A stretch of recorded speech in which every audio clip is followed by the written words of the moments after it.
Olá, está começando mais um programa TV Secor, ao vivo aqui pela TV Osasco. O programa TV Secor você assiste todas as manhãs de segunda-feira pela TV Osasco, www.tvosasco.com.br, pelo site do Secor, www.secor.org.br, e também pelos canais 3 da operadora NET, canais 6 e 22 pela operadora Cabo NET, canal 8 pela Vivo Fibra.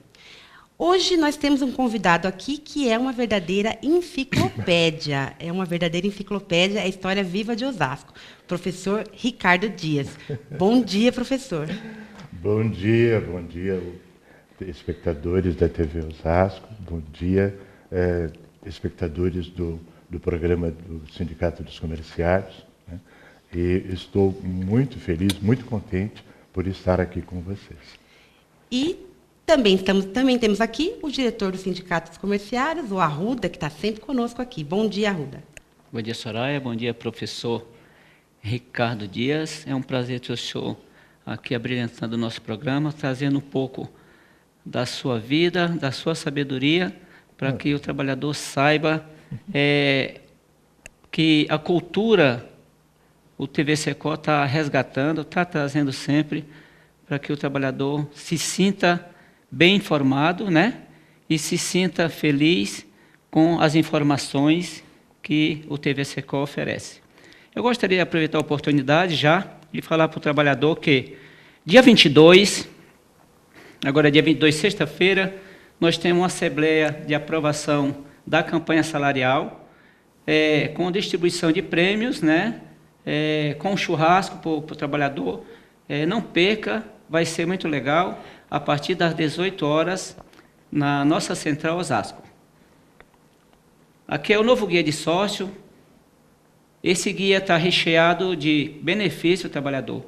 Vá na nossa central, enquanto não passam panfletando esse guia, vá na nossa central e pegue esse guia para você saber o que você tem direito, quais são os benefícios que o Secor oferece para você. Um bom dia a todos. Bom, professor, sua carreira é tão extensa, são tantas formações, jornalista, professor, escritor, ator, produtor cultural, é muita coisa. Vamos começar pelo começo. Certo. Fala assim, eu sei que você é formado em muitas coisas. Qual foi a sua primeira formação? Minha primeira formação acadêmica foi em jornalismo e comunicação social, né? Mas, na verdade, eu vinha já anteriormente de uma outra atividade muito importante para mim, que foi o teatro, as artes cênicas, né? Onde tive uma formação prática, não tive uma formação acadêmica. Em dado momento da carreira de ator, senti necessidade de crescer um pouco mais em termos culturais, educacionais, e aí então é que eu fui fazer jornalismo, comunicação social, jornalismo.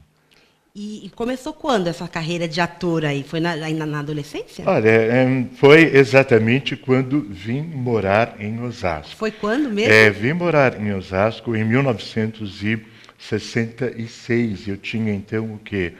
18 anos, 17 para 18 anos. Minha mãe, que era uma pessoa de uma visão muito ampla, muito boa das coisas, imaginou que seria melhor que nós viéssemos morar numa cidade onde houvesse quartéis para que eu pudesse servir o exército estando próximo dela, né? Ela tinha muito receio que ficasse longe dela, né? Enfim, viemos para cá, começamos a construir nossa vida aqui e, no final das contas, eu não servi o exército, eu fui dispensado do exército. Então, vim para cá em 1966. E aí você fez faculdade, então, já morando em Osasco? Sim, sem dúvida. E comecei a minha carreira, digamos assim, de ator, né? Minha carreira no teatro, exatamente aqui em Osasco, no salão paroquial da Igreja Imaculada Conceição, ali no quilômetro 18. É uma igreja importantíssima até os dias de hoje. E naquele momento era muito importante, nos anos 60, porque era um centro de resistência à ditadura, às questões, às restrições todas que nos eram impostas pelo regime militar, né? Então, ali surgiram grandes líderes, pessoas importantes para a vida da cidade, e surgiu também o trabalho de teatro, no qual eu tomei contato com essa arte maravilhosa. Então, o senhor testemunhou aquele período de maior efervescência política sindical de Osasco, né? Certamente, um período em que os sindicatos, né, tinham um papel preponderante na vida política e cultural da sociedade, né? Já existia o Sindicato dos Comerciários também naquela época, né? E existia também o Sindicato dos Metalúrgicos, né? Ambos fazendo um trabalho muito importante, né? E havia todo um trabalho cultural, um trabalho educacional proporcionado por essas entidades, sim. E depois que você ingressou no jornalismo, e eu sei que você passou por muitas redações aqui da região e fora, abandonou a carreira de ator? Como é que ficou isso? Então, a gente não deixa de ser ator, não deixo de ser ator, posso voltar a qualquer momento, né? Quem sabe. Mas, na verdade, talvez o que tenha me tirado um pouco da carreira de ator, eu acho que foi, na verdade, a carreira de professor. Porque no teatro trabalha-se à noite. E ao lecionar também trabalha-se à noite, né? Então, uma coisa acaba excluindo a outra, né? A carreira de jornalista e a carreira de ator são até complementares, porque o jornalista, de certa forma, comenta, analisa o trabalho que é feito pelo ator. Mas a carreira de professor é uma carreira à parte. Quando eu optei, né, por ser professor, acabei me afastando um pouco do teatro. E há quanto tempo o senhor dá aula? Olha, eu comecei a lecionar, na verdade, no Colégio Padre Anchieta, né, em 1996.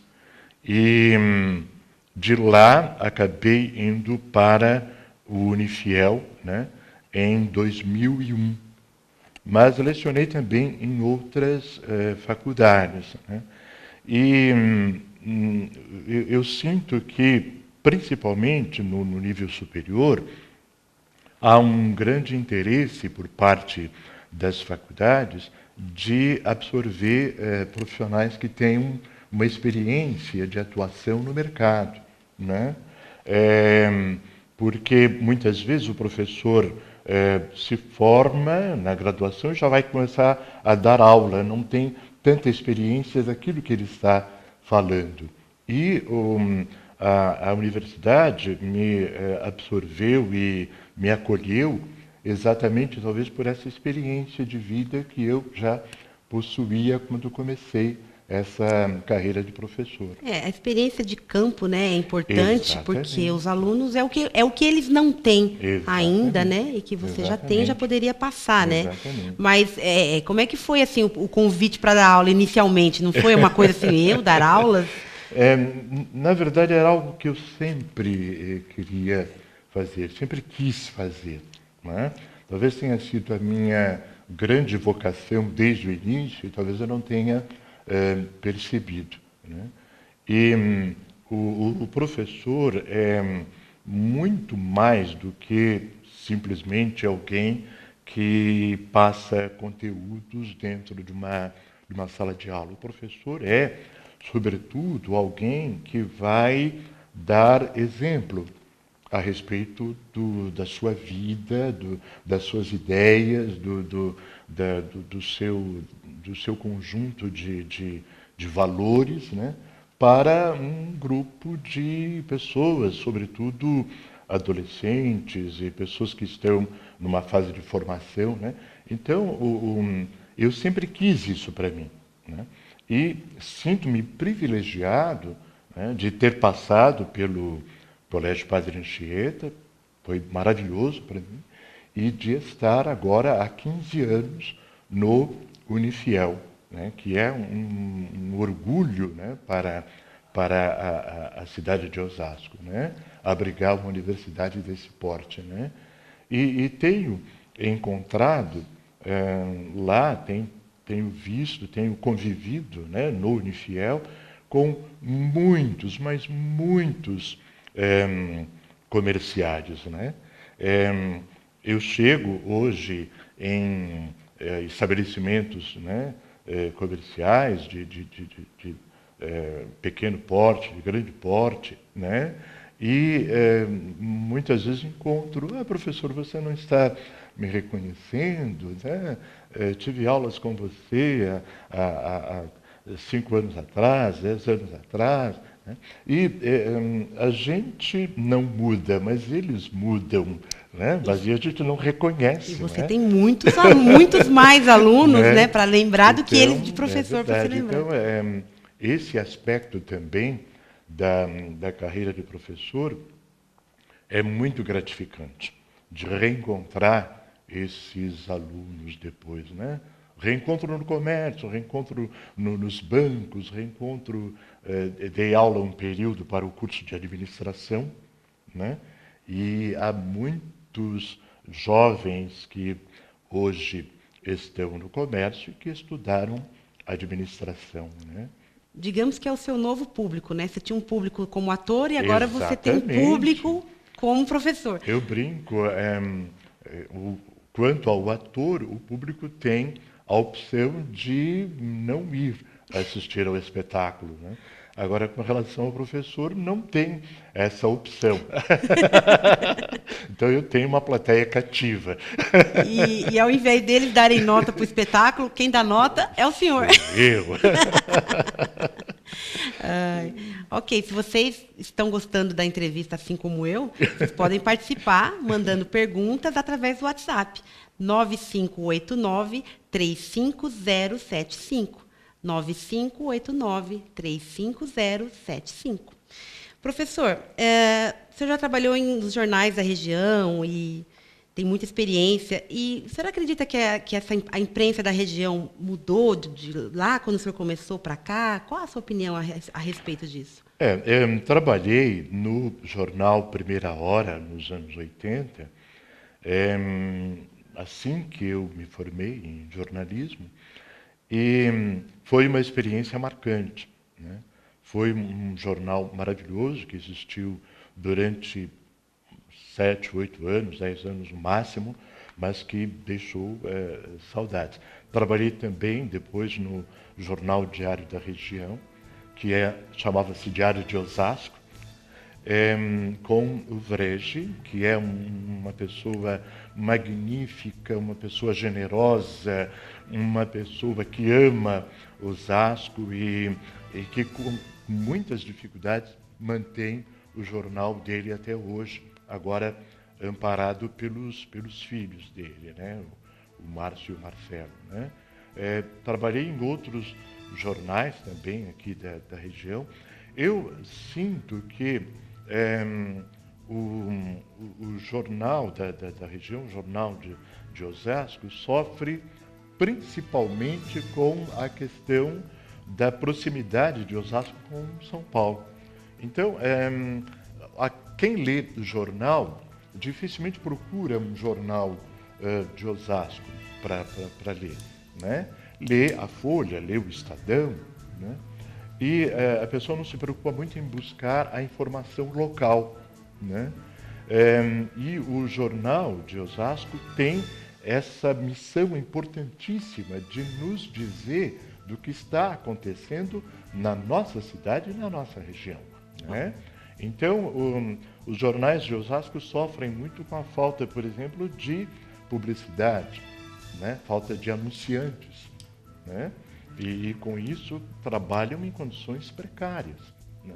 Eu acho que é um heroísmo, né, desse pessoal que ainda faz jornalismo hoje, né, em Osasco. O Correio Paulista também é um jornal magnífico. Né? O próprio jornal Visão Oeste também, muito importante, né? Mas todos lutam contra essa falta de anunciantes, porque muitas vezes o anunciante prefere anunciar num jornal como a Folha de São Paulo, né? Agora, o pequeno comerciante de Osasco, comerciante médio, né, talvez é quem esteja sustentando hoje o jornalismo de Osasco, porque acaba anunciando no jornal de Osasco e acaba, com isso, viabilizando a existência do jornal de Osasco. Obrigada, professor. A gente vai fazer um breve intervalo, já já voltamos com mais professor Ricardo.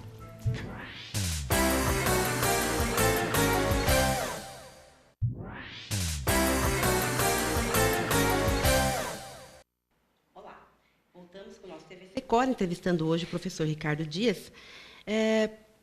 Professor, eu queria que o senhor falasse um pouco sobre o projeto Memória de Osasco. Ah, perfeito.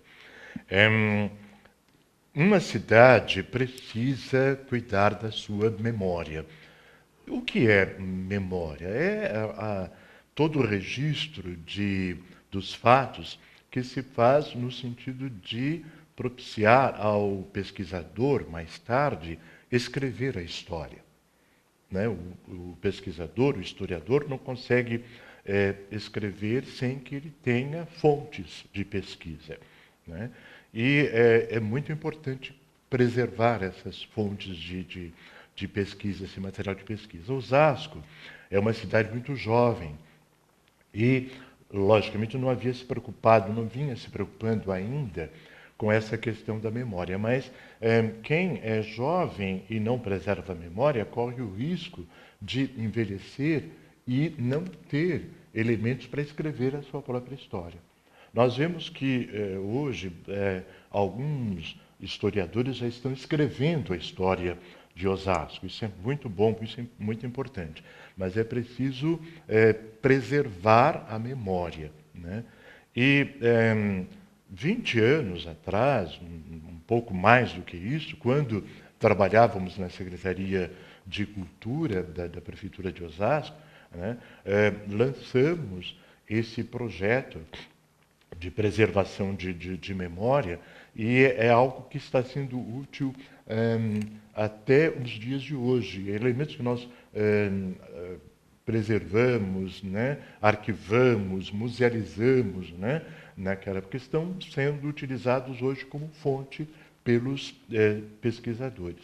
E, de uma forma geral, todo órgão, toda empresa e até mesmo toda família, né, toda pessoa pode e deve se preocupar com a preservação da memória. Guarde suas fotos, preserve, guarde livros, guarde informações, guarde panfletos, cartazes, né? Se tiver que mudar para uma casa menor, não puder mais arquivar isso, doe isso para um museu, né? Nós temos o Museu de Osasco, por exemplo. Entidades como o Sindicato dos Comerciários, né? Guarde as suas fotos, né? Se for possível, crie um museu, né? Crie um projeto de memória, edite livros a respeito da história do órgão, né? Isso tudo faz parte de um esforço conjunto no sentido de preservar a memória da cidade, porque todos esses elementos, a família, a instituição, o sindicato, a escola, o órgão público, tudo isso produz memória, né? E essa memória vai ser útil mais tarde para escrever a história. Eu estou trabalhando no IPMO já há 5 anos, e o IPMO é o Instituto de Previdência do município de Osasco. E o nosso presidente, né, o Francisco Cordeiro da Luz, filho, né, teve sempre essa preocupação com memória, haja vista que nos orientou no sentido de escrever, redigir, né, pesquisar e depois redigir a história do servidor público municipal. Vejam que importante, não é? E nós criamos esse livro, produzimos esse livro. Esse livro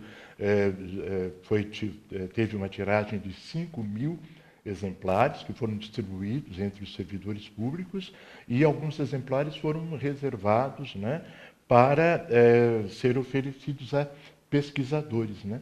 E é muito importante que outros órgãos também façam a mesma coisa. Está aí uma sugestão, não sei se o sindicato já está fazendo isso, mas quem sabe aí uma sugestão para que faça alguma coisa nesse sentido, né? Isso mesmo. Muito Preservar a memória. E sobre a memória da cultura negra em Osasco? Eu queria que você falasse um pouco sobre isso. Perfeito. Eu tenho muito orgulho da minha raiz étnica, né? Tenho muito orgulho de falar daqueles que me precederam, dos meus ancestrais, né? Embora faça questão de dizer que não cabe em absoluto nenhum radicalismo, né? Acima de tudo, somos seres humanos, né? E, acima de tudo, temos que lutar pela preservação da espécie humana, né? Mas, em vários momentos da minha vida, sim, tive essa preocupação de resgatar essa memória da cultura negra, que é tão importante, né, no Brasil, né? Que é tão importante na nossa cidade e que não é privilégio somente daquele que é negro, né? Toda e qualquer pessoa tem acesso a essa cultura negra, é influenciado por essa cultura negra, né? E pode, sim, sem dúvida nenhuma, preservar e difundir essa cultura negra. Mas a participação do negro na formação da nossa cidade é muito importante, assim como é importante a participação do italiano, do Nisê, dos orientais, dos japoneses e tudo mais, né?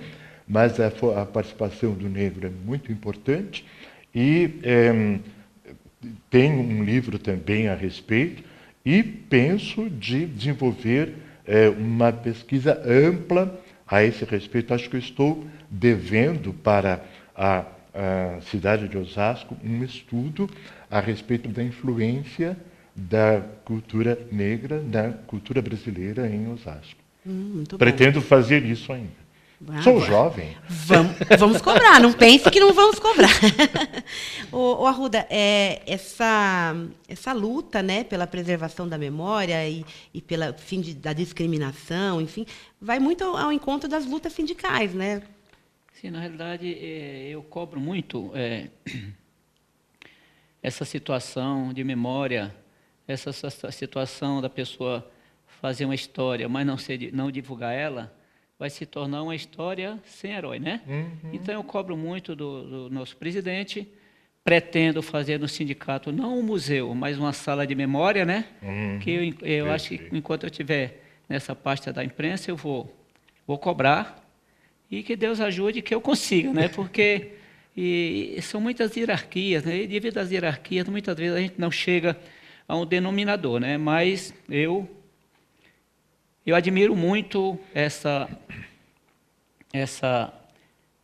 vontade das pessoas, assim como o professor Ricardo, de fazer, de não querer aparecer, mas resgatar, principalmente a memória negra, né? Que os negros foi quem fundou o país, foi quem fundou o mundo praticamente, né?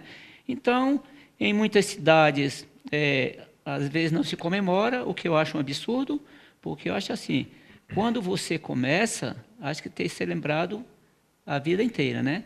E, infelizmente, muitos dirigentes, muitos prefeitos, parece que não têm essa cultura de preservar o Dia do Negro, né? Em todas as cidades, né? Volto a falar, foi ele quem fundou praticamente o mundo, né? Ele foi os primeiros habitantes, tirando os índios, eles foram um dos primeiros habitantes.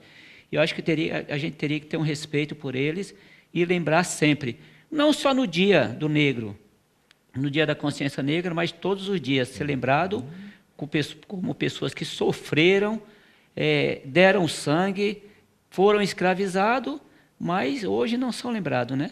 Lembrar como escravo, acho que isso não é interessante. Lembrar como lutador. Perfeitamente. É verdade, é uma luta de todos nós. Estou totalmente de acordo. Professor, bom, eu já disse, professor, ator, escritor, o senhor ainda tem especialização em museologia, em gerontologia. Por que tantas carreiras? O saber não ocupa espaço, né? Minha falecida mãe dizia isso sempre. E estudar é muito bom, é muito importante, né? E, na verdade, um conhecimento leva a outro, né? E eu sinto que o conhecimento, o estudo, para mim, são tão vitais quanto o próprio alimento, né, do dia a dia. Na verdade, tudo isso faz parte de uma preparação para viver a vida de ser humano, né?